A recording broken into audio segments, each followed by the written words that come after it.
आज बाजारात उशिरा गेल्यामुळे ना मला माशांचे ऑप्शन फार कमी होते. मग मावशीला म्हटलं हे बांगडेच कापून दे. आता हे छोटे मासे बांगडे होते पण ते चवीला फार टेस्टी लागतात. बांगडे घेतले आणि मग इथे गावच्या अशा भाज्या होत्या म्हणजे रानातल्या असं त्या बोलतात म्हणजे जवळच लावतात आणि त्या इथे विकतात. तर ह्यांच्याकडनं मस्त भाजी घेतली. मला ॲक्च्युली अळूची पानं हवी होती गणपतीसाठी ती घेतली आणि घरी आल्यावरती माशांची अनबॉक्सिंग केली.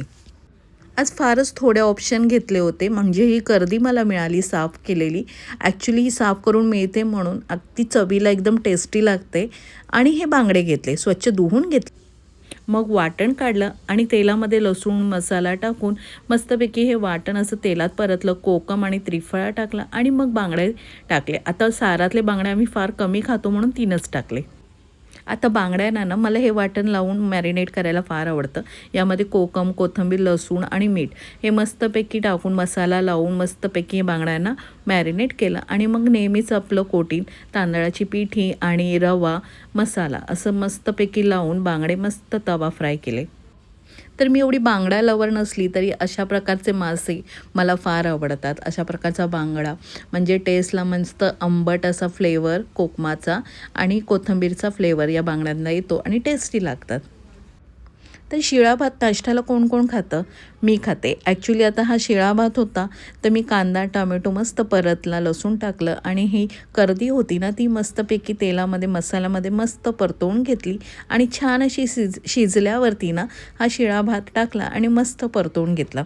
आता या लोखंडी तव्यामुळे ना तो भात मस्त असं थोडासा क्रिस्पी होतो आणि छान लागतो. दुपारच्या जेवणात हा भात गरम करून खाण्यापेक्षा असा शिळा भात फ्राय करून मस्त यमी लागतो. मग पेटपूजा झाल्यावरती पुन्हा छोट्या कढईमध्ये लसूण, कांदा, खूप सारा कांदा, टोमॅटो, बटाटा असं सगळं टाकलं आणि मग उरलेली कर्दी टाकली आणि असं कर्दीचं थपथपीत केलं. मस्तपैकी असं शिजून दिलं.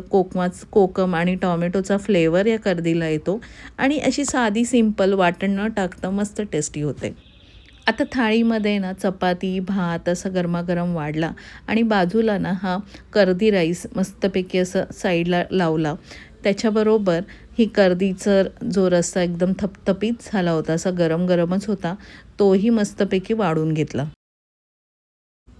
बांगड्यांचं सार म्हणजेच बांगड्याचं तिखलं ना हे जेवढं शिळं असेल ना तेवढं छान लागतं. म्हणून मी आहे ना खूप प्रमाणात करते.